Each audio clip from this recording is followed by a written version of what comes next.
여러분 안녕하세요. 보통 우리가 수학이라고 하면 막 완벽하게 정돈된 방을 떠올리잖아요? 네, 그렇죠. 모든 물건이 딱 제자리에 있는 그런 곳이죠. 맞아요. 규칙은 절대적이고 1 더하기 1은 무조건 2가 된 그런 완벽한 세계요. 그런데 이번 딥다이브에서 살펴볼 자료들을 보니까 그 완벽한 방에 AI가 걸어 들어와서 벽을 그냥 완전히 부숴버렸더라고요. 와, 진짜 표현이 딱 맞습니다. 무려 1946년부터 스와케에서 절대 안 풀리던 난제 하나가 방금 전복됐거든요. 네, 그래서 오늘 우리는 이 파괴적인 지능이 도대체 어디까지 뻗어가는지 그 궤적을 끝까지 한번 추적해 볼 겁니다. 아주 흥미진진한 여정이 될 것 같네요. 가장 추상적인 순수 수학의 영역에서 시작해서 이 지능이 어떻게 우리의 업무 환경을 지배하는 에이전트로 진화하고 있는지, 그리고 마침내 역사상 최대 규모의 상장을 준비 중인 거대한 물리적 우주 인프라와 이게 어떻게 융합하고 있는지 아주 깊게 파헤쳐 보겠습니다. 네, 방대한 기사랑 복잡한 숫자들 속에서 딱 가장 중요한 핵심 인사이트만 뽑아내서 여러분의 시간을 확실히 아껴드리겠습니다. 좋습니다. 자, 그럼 첫 번째 자료부터 아주 강렬한데요. 수학 이야기부터 해볼까요? 네, 폴 에르데시라는 전설적인 수학자가 있어요. 이분이 1946년에 제기했던 평면 단위거리 추측이라는 문제가 있거든요. 아, 이름부터 벌써 머리가 아프려고 하는데요. 하하.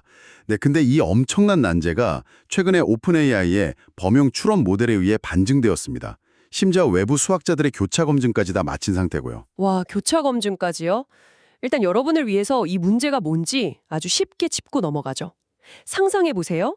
아주 평평한 종이 위에 여러 개의 점을 막 찍는 거예요. 네, 임의의 점들이죠. 이 중에서 두 점 사이의 거리가 정확히 1인 쌍이 최대 몇 개나 나올 수 있느냐, 바로 이겁니다. 거의 80년 동안 수학자들은 이 점들을 정사각형 그리드 형태로 배열하는 게 제일 많은 쌍을 만들어내는 최적의 답이라고 굳게 믿어왔거든요. 수많은 천재 수학자들이 평생을 매달렸는데도 그 정사각형이라는 전제를 깨지 못했었죠. 그러니까요. 그런데 이번에 AI가 전혀 다른 방식의 무한한 배열군을 제시했다는 거잖아요. 맞습니다. 여기서 자료에 등장하는 핵심 개념이 하나 나오는데 바로 다항식의 개선이라는 겁니다. 다항식의 개선이요? 그게 정확히 어떤 의미죠? 이게 단순히 기존 방식에서 쌍을 뭐 한두 개 더 찾아냈다 이런 수준이 아니에요.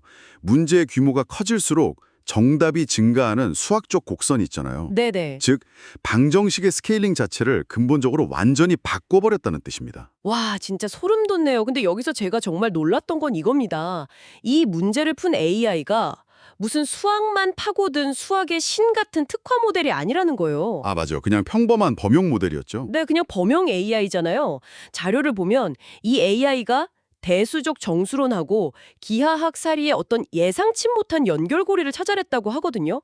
아니, 인간 천재들도 80년 동안 못 본 걸 어떻게 그냥 범용 모델이 찾아낸 건가요? 여기서 정말 매력적인 점은 바로 인간 학문의 근본적인 한계를 AI가 넘어섰다는 데 있습니다. 우리는 지식을 다루기 쉽게 막 쪼개고 분류하잖아요. 그렇죠. 학교에서도 대수학 시간, 기하학 시간 따로 배우니까요. 바로 그겁니다.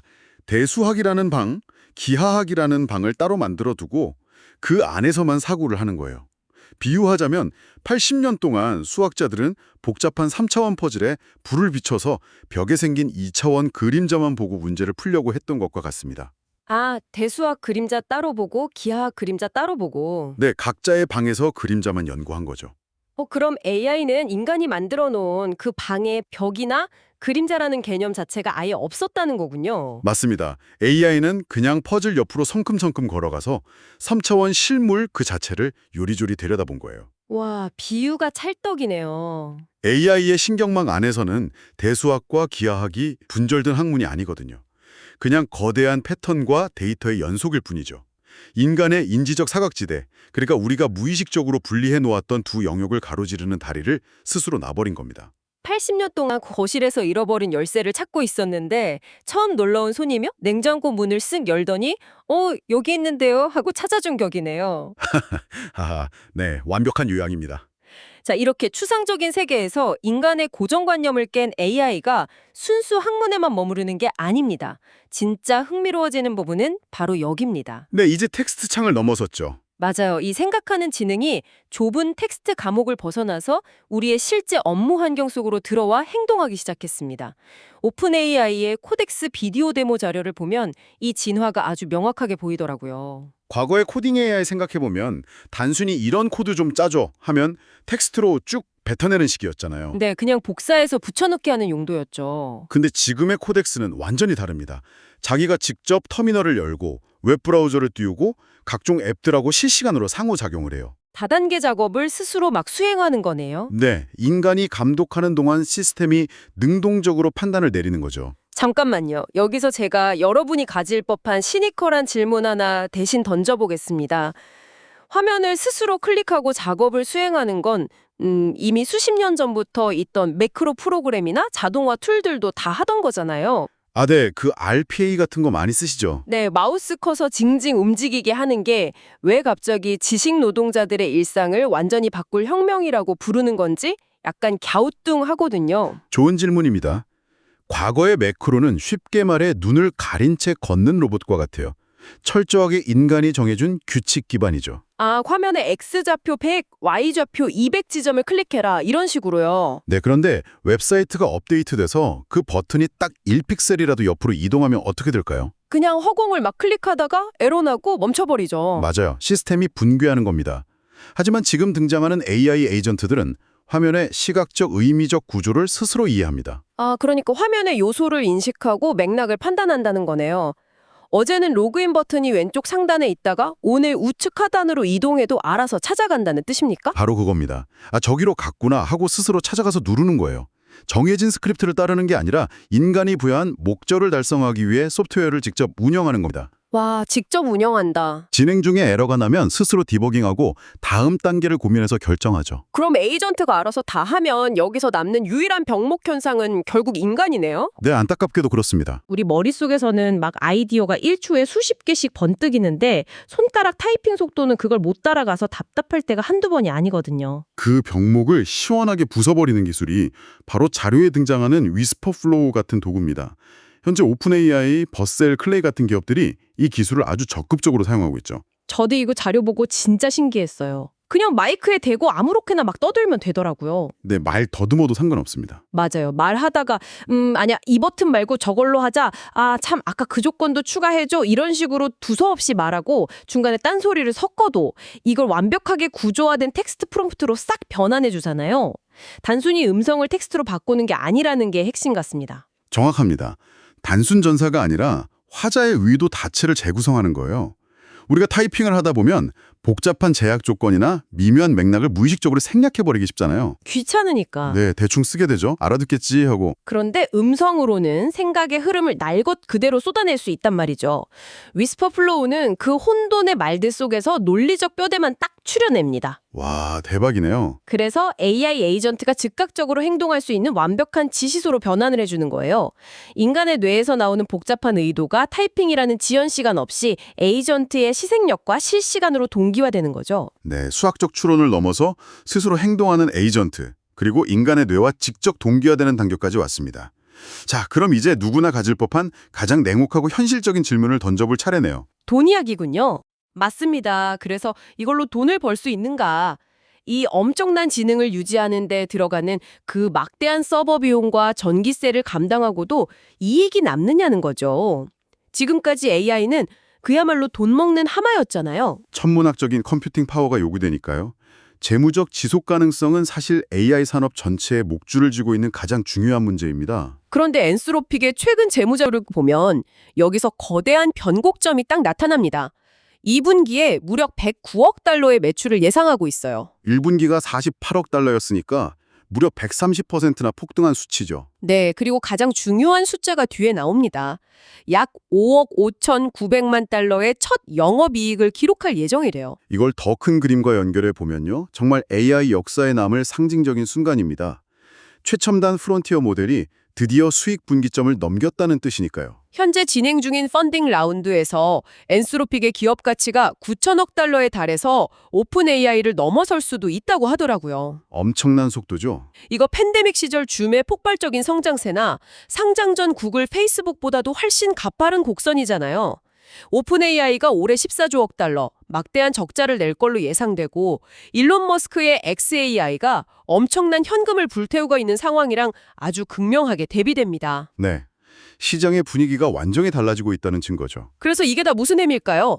기사 말미에 보면 막대한 컴퓨팅 비용으로 인해 연말에는 다시 적자로 돌아설 수 있다. 이런 무시무시한 경고도 있거든요. 이 상황을 어떻게 해석해야 됩니까? 시장의 패러다임이 무조건적인 규모 확장, 즉 돈을 쏟아부어서라도 덩치를 키우는 단계에서 경제적 타당성을 증명하는 단계로 급격히 전환되고 있다는 신호입니다. 아, 이제 돈을 벌어야 인정해주겠다는 거네요. 맞아요. 모델을 학습시키고 에이전트를 구동하는 인프라 비용은 진짜 상상을 초월하거든요. 투자자들도 이제 인내심의 한계에 다다른 거죠. 도대체 언제쯤 스스로 돈을 벌 수 있냐며 압박을 가하고 있습니다. 맹목적인 파티가 끝나고 드디어 계산서가 날아오기 시작한 거군요. 그렇습니다. 연말에 엔스로픽이 컴퓨팅 비용 때문에 다시 적자로 돌아선다 하더라도 여기서 중요한 건 궤적입니다. 이 엄청난 인프라 유지 비용을 마침내 소프트웨어가 창출하는 수익이 앞지를 수 있다는 그 첫 번째 실질적 증명을 해낸 거거든요. 아, 가능성을 숫자로 보여줬다. 네, 돈을 밑빠진 독에 쏟아붓기만 하는 연구실의 과학 프로젝트가 아니라 자체적으로 현금 흐름을 창출해내는 진짜 비즈니스로 작동할 수 있다는 걸 전 세계 시장에 각인시킨 셈이죠. 자, 엔스로픽이 AI 소프트웨어의 수익성을 멋지게 증명했다면 이제 남은 건 그 거대한 소프트웨어를 돌리기 위한 하드웨어와 물리적 인프라입니다. 가장 스케일이 큰 이야기죠. 놀랍게도 바로 이 타이밍에 역대 최대 규모의 상장 소식이 터졌습니다. 세계 경제의 물리적 지형을 바꿀 만한 사건인데요. 네, 스페이스X 이야기군요. 맞습니다.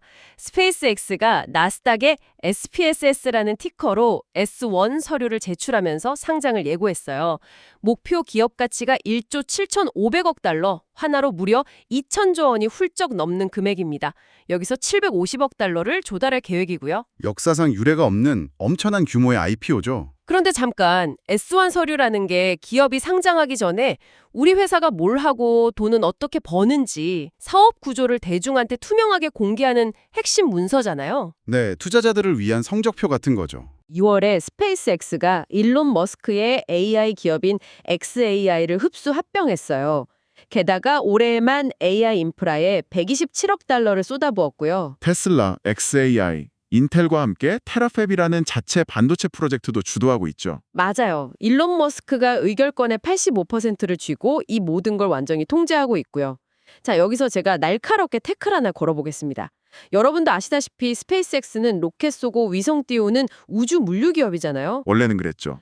오늘 우리는 계속 AI랑 지능에 대해서 깊이 파고들고 있었는데 스페이스X가 왜 갑자기 AI의 중심에 서 있는 겁니까? 상장을 앞두고 기업 가치를 천문학적으로 띄우려고 억지로 요즘 제일 유행하는 AI라는 단어를 막 갖다 붙인 건 아닐까요? 이 시점에서 아주 중요한 질문이 하나 떠오르네요. 과거의 시각으로 보면 소프트웨어를 만드는 AI 기업, 그리고 반도체랑 서버를 만드는 인프라 기업, 또 우주로 로켓을 쏘는 우주 기업은 완전히 남남이었습니다. 별개의 산업이었죠. 네, 완전히 딴 세상 이야기였잖아요. 하지만 이제는 이 모든 기술이 임계점을 넘으면서 하나의 거대한 물리적 스택으로 융합되고 있다는 걸 통찰하셔야 합니다. 메커니즘을 한번 따져보죠. AI가 단순한 텍스트 챗봇을 넘어서 지구 전역에서 실시간으로 행동하는 에이전트가 되려면 도대체 무엇이 필요할까요? 일단 어디서든 끊기지 않는 초저지연 글로벌 통신망이 무조건 필수적이겠네요. 인터넷이 끊기면 에이전트도 죽으니까요. 정답입니다. 스페이스X의 스타링크 위성망이 바로 그 거대한 지구적 신경망 역할을 하는 겁니다. 게다가 앞으로 AI 연산에서 가장 큰 제약 조건이 뭔지 아시나요? 돈 문제 아닌가요? 반도체 사는 비용? 아니요. 바로 전력 수급과 엄청난 발열 문제입니다. 전기세랑 에어컨 비용이 장난 아니라고 하더라고요. 네, 데이터 센터 열기시키는 데 들어가는 자원이 지구상에서는 더 이상 감당이 안 되는 수준으로 가고 있어요. 하지만 우주에는 무한한 태양열 에너지가 널려 있고 우주 공간 자체가 절대 용도에 가까운 완벽한 무한의 냉각수입니다. 와, 잠깐만요. 그러니까 단순히 xAI라는 소프트웨어 회사를 품은 게 아니라 로켓 발사 능력, 위성 통신망, 그리고 엔비디아의 비싼 마진을 건너뛰기 위해서 직접 칩을 만드는 테라팹 반도체 라인까지 AI라는 뇌를 구동하기 위한 모든 물리적 장기를 그냥 한 몸에 이식혀버린 거군요. 완벽한 이해입니다. 기사에 언급된 젠슨 왕이 엔비디아를 위해 2천억 달러 규모의 완전히 새로운 AI CPU 시장을 내다본다는 내용도 결국 같은 맥락이에요. 하드웨어 생태계 자체가 우리가 알던 수준을 벗어나 폭발적으로 커지고 있는 거죠. 진짜 스케일이 다르네요. 스페이스X는 상장하려고 억지로 AI라는 단어를 끼워 맞춘 게 절대 아닙니다. 위성망, 반도체, 교획 모델, 발사 능력, 이 모든 게 S1 서류 하나에 담겼다는 건 스페이스X가 단일 상장사로서 AI 스택의 가장 많은 부분을 커버하는 최상위 AI 인프라 기업으로 완전히 재편되었음을 세상에 선포한 겁니다. 아, 그러니까 이제 투자자들은 SPCX라는 단 하나의 주식을 사는 것만으로 인류의 가장 거대한 AI 인프라 전체의 지분을 소유하게 되는 거네요. 네.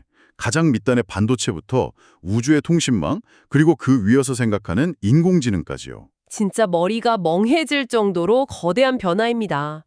자, 여러분, 오늘 우리가 걸어온 궤적을 한번 쭉 짚어볼까요? 네, 처음엔 수학 문제였죠. 맞아요.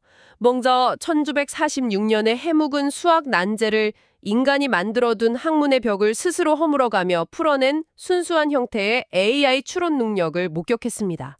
이 똑똑한 지능은 텍스트창을 벗어나서 우리 화면을 이해하고 스스로 디버깅하며 움직이는 에이전트로 진화했고요. 그리고 엔스트로픽의 첫 흑자 전환 소식이 있었죠. 네, 1,009억 달러 매출을 내면서 이 에이전트들이 막대한 서버 비용을 다 감당하고도 남을 만큼 현실적인 돈을 벌어들일 수 있다는 아주 중요한 경제적 타당성을 확인했습니다. 마지막으로 스페이스X의 역사적인 상장 소식까지요. 네, 이 모든 지능혁명을 현실 세계에 안착시킬 거대한 물리적 인프라, 그러니까 반도체부터 우주 통신망까지 하나로 연결된 궁극의 하드웨어 스택이 완성되고 있음을 똑똑히 보았습니다. 정말 숨가쁜 궤적이네요. 여러분은 어떠신가요?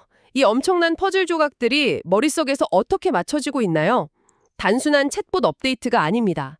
인류의 지식부터 우주의 물리적 인프라까지 세상의 근본적인 룰이 지금 통째로 다시 쓰이고 있다는 게 느껴지십니까? 피부로 확 와닿는 변화죠. 오늘 딥다이브를 마치기 전에 마지막으로 여러분의 일상과 업무에 이 거대한 변화를 대입해볼 질문을 하나 던지고 싶습니다. 아까 자료에 퀵히츠 섹션을 짧게 스쳐 지나간 내용이 하나 있었죠. 네, 맞아요. 영국 바이오 기업 임페라젠이 AI를 통해서 효소를 엔지니어링하기 위해 500만 파운드의 투자를 유치했다는 작은 뉴스였는데요. 네, 그 내용이 여기서 연결되겠군요. 오늘 AI가 기하학과 대수적 정수론이라는 전혀 다른 두 영역의 그림자를 넘어 실물을 들여다봄으로써 80년대 수학 난자를 풀었다는 사실을 꼭 기억해 보십시오. 인간이 못 보던 연결고리를 찾은 거니까요. 만약 이 거대한 지능이 임페라젠의 사례처럼 전혀 무관해 보였던 생명공학과 글로벌 통신망을 연결하거나 혹은 여러분이 지금 일하고 계신 산업의 오랜 고정관념들을 스스로 연결하기 시작한다면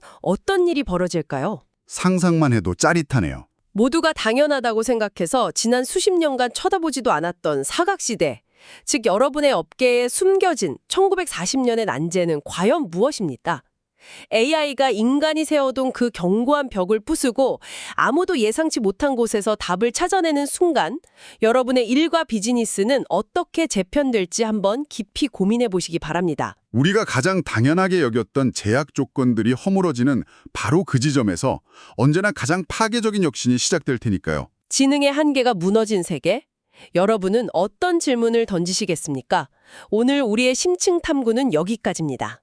다음 시간에도 세상을 움직이는 가장 날카로운 통찰로 돌아오겠습니다. 함께해 주셔서 감사합니다.